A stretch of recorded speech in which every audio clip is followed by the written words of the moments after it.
Hi everyone, I'm Catherine from the Ridgefield Historical Society.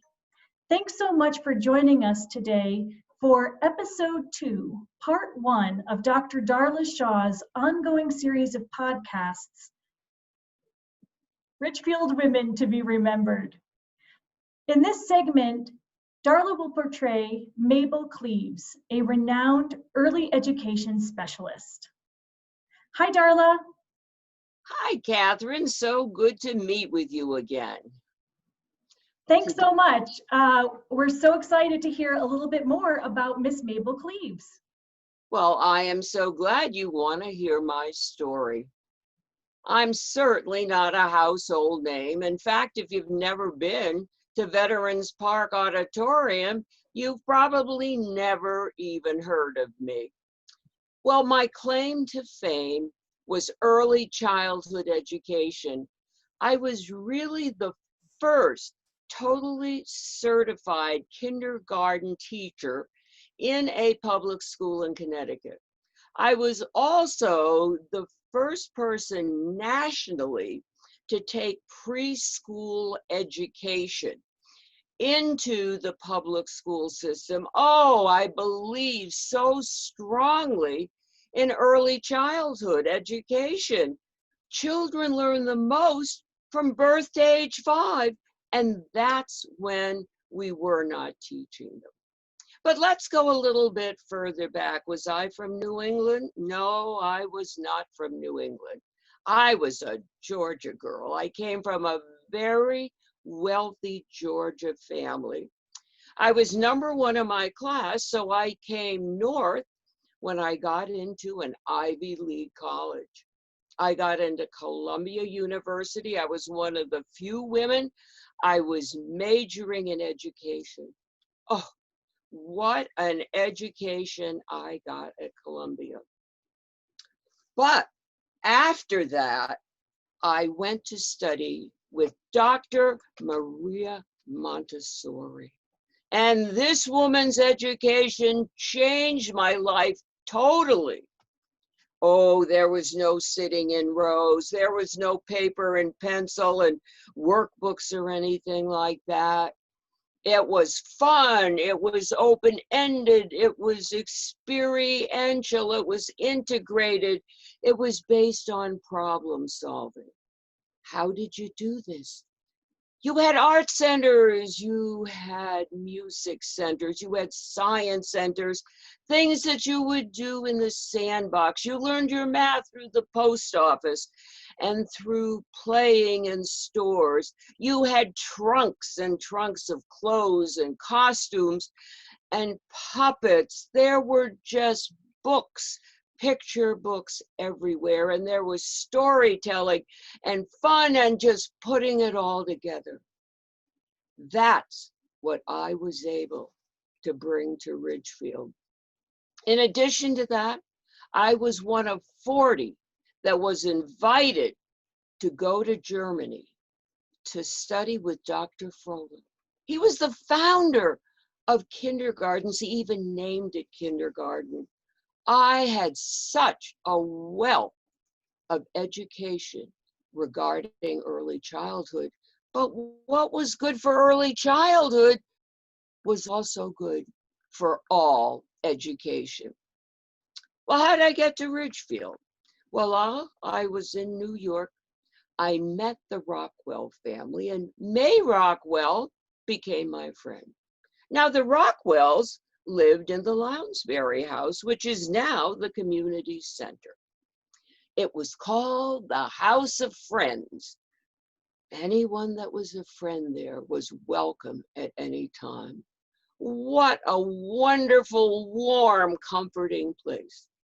The Rockwell family said to me, you know, Mabel, you got to teach right here in Ridgefield. At the time, they had 13 1- and 2-room schoolhouses. Well, of course, the most famous was Peter Parley on West Lane. Now, Peter Parley was a pen name for Samuel Goodrich. He wrote the first children's books and illustrated them. I loved the Peter Parley books. I used them in my classroom. However, I did not teach at the Peter Parley Schoolhouse. I taught at the Titicaca Schoolhouse when I first came here. Titicaca's is still there. It's on North Salem Road, little red schoolhouse, and what it is now is the American Legion. Well, after teaching in the Titicaca Schoolhouse, more and more people were coming to Ridgefield, and I was sent to the Bailey Avenue Schoolhouse. Now, Bailey Avenue was the road beside the town hall. Short little road, and at the end, it's one way. There is a sharp turn to the left. And right before the sharp turn, there is a 2 or 3 story building. I think it's a law office. Well, that was the Bailey Avenue School. And I taught there for a couple of years, and they enlarged the Bailey Avenue School, and it became the Center School. So of course I taught there. And then they decided to build the Ben Franklin School on the Ridge. That's where the high school is now, the old high school.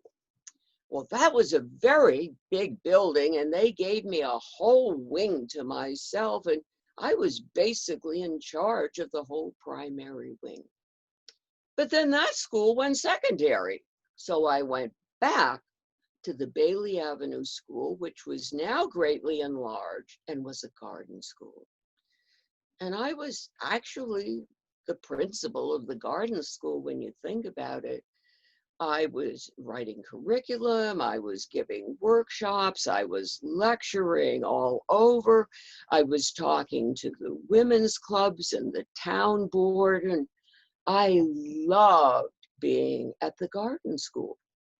Well, after the garden school, they opened the very first school for an elementary school in Ridgefield. It was Veterans Park Elementary School, and every classroom had a room of its own. This was phenomenal. A lot of people said, Mabel, you should be the principal of this school. You are doing so much for education. We're hearing more about education from you than anyone else in town. It was the early 90s. There were no women administrators in the early 90s, and no one was even thinking about it. We were the workhorses, but we were not the administrators. They opened up Veterans Park School. There was a male administrator. He spoke for about 5 minutes. They turned the program over to me because I was so used to public speaking at this point in my life. I told the parents and the people at the dedication and the opening of this school about the philosophy of our town, about the curriculum, about the parents' role, and the goals that we had for their children. Yes, I also taught at Veterans Park Elementary School. I loved it. It didn't matter which school I was in. I was there for the students.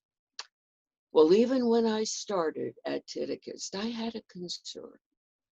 There was no children's library. There was a public library in town, no children's room, no books for children. So I thought to myself, how can I go about establishing one? So I was part of the library board, and I said, I want to start a Saturday morning storytelling session for young children. And they said, well, I don't think we're going to get many people, but we will give it a try. Well, the mothers didn't want a morning session because they had to clean, but they might consider an afternoon session. I gave my afternoon session. The first time, I ended up with a handful of children. After that, 40 children.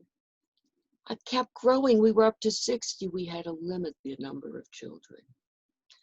When I established the interest that people had in children's books, we started a room for children at the library. Children needed not only books, they needed storytelling. They needed people like myself who were storytellers.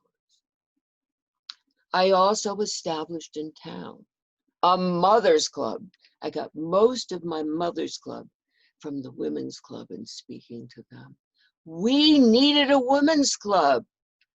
We needed women to understand that it's a partnership, that teachers and parents must work together, that teachers can't do it alone, but they needed the tools. How are they going to work with their children at home? They didn't know how. So I would give them almost like weekly lesson plans, simple things they could do at home with their kids to make such a difference. These women could also volunteer in the classrooms, help us make materials. They could help us with field trips. They could fundraise for us. Guess what? The Mothers Club became one of the first PTAs in the nation. And speaking about fundraising, most teachers don't fundraise. I was a fundraiser.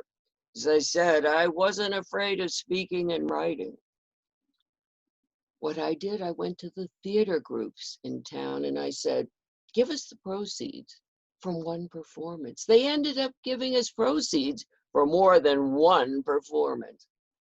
St. Stephen's Church. Oh, they would throw dinners, different shifts.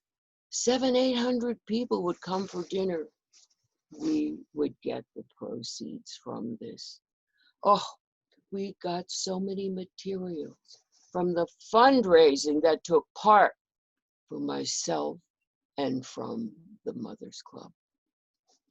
Now I know you're thinking, do you have any time for yourself, Mabel? Yes, I did. Never married, never had any kids, never needed any kids. I had all the kids from all my classes. I loved them dearly. I stayed in touch with them always. Had 2 dogs, 2 Cocker Spaniels, named them after 2 generals, General MacArthur, General Montgomery. They were called Mac and Monty. Loved to read, write letters, write poetry, listen to music, walk. I loved to drive. I would go over to the Rockwell house and I would pick up May and we would go down to the shore. We loved Campo Beach. We loved Sherwood Island. Never swam, but we waded and we collected shells. Oh, beautiful shells to bring back to the classes for special projects. Yes, I had a wonderful life. Teaching at so many schools, I was very radical. I was very different. Some people like me, some people, I don't know, she's a little forward speaking for a woman of our particular time. When I spoke, I wore different costumes, I wore different hats to get people's attention. And I was also very gullible. And I want to basically end with my story that has become classic here in Ridgefield. Loved animals, taught about animals. Favorite animal was the elephant. Went to Florida, went to the zoo with my sister.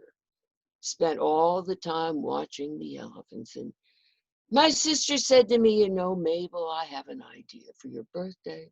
I know where I can purchase an elephant, how I can get it on the train. You live right next door to a farm. It can live on the farm next door. You can use it with your children. She even gave me a book, The Care and Feeding of Elephants. I went home and I told the kids in my class, we are getting a class elephant. Yay, they all said. I waited for the class elephant. I called my sister. I said, where is my elephant? There was a huge pause. And she said, you really thought you were getting an elephant, Mabel? And I said, Yes, you gave me a book, Care and Feeding. She said, that was a joke. I always knew you were gullible, but I never thought you were that gullible. There was no elephant. Years later, some of my students would say to me, and their parents would say to me, Mabel, has the elephant arrived yet? And I would just smile because I had a good sense of humor. In 1955, 2 years after I died, they dedicated the auditorium at the school, Veterans Park School, for me. I would have been so very honored, but that wasn't as important to me. Name recognition wasn't important to me. What was really, really important to me was that parents realize the importance of starting education from birth with their kids. They also needed to know they had to read to their kids, tell stories to their kids, and form a partnership with the teacher to educate the kids. And I also wanted them to understand that education can be fun. I left my impact on the education system in Ridgefield, also in a number of different communities around our area. And even nationally, I started the preschool movement that moved into the public school system. Well, I'd like to thank you for listening to my story.